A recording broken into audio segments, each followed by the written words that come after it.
We've seen how censorship worked out for the left when they engaged in it. And what it led to was more attention being paid toward the ideas that the left was trying to censor. So go for it, Jeff Bezos. See how it works out for you. But I suspect that the American people are going to find out about the robbery one way or the other, and we'll make sure of that. I'm not interested in the tribal garbage. I'm interested in giving you guys information so you make the best choices for you and your family in the elections that we have coming up. So far I'm not liking what I'm seeing from the Trump administration, though. I'm gonna keep it real. So let's get to our next story that has to do with Ben Shapiro calling out the Trump administration, something I did not see coming. Let's get into it. Yesterday, Edward Martin, who's the US Attorney for the District of Columbia, he put out a statement, quote, "As President Trump's lawyers, we are proud to fight to protect his leadership as our president, and we are vigilant in standing against entities like the AP that refuse to put America first." It sounds rather tyrannical and stupid. There is no reason to do that sort of stuff. Agreed.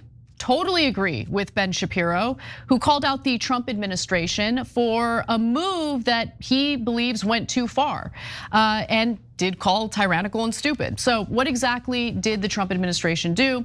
Well, as we have covered previously on this show, the Trump administration is feuding with the Associated Press over the dumbest thing imaginable.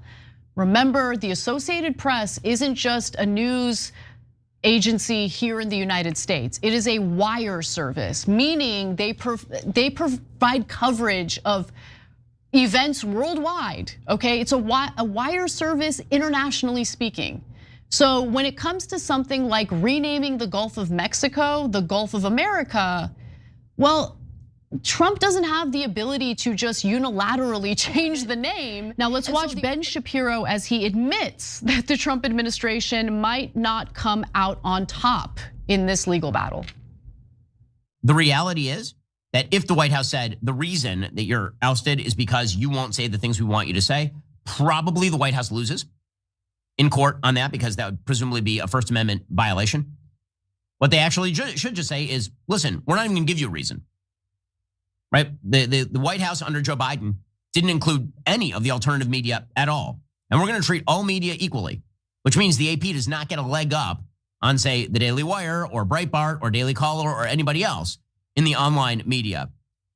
However, if you want to lose the sort of momentum that Trump has, and this is, again, I'm concerned with this because I want to see President Trump victorious.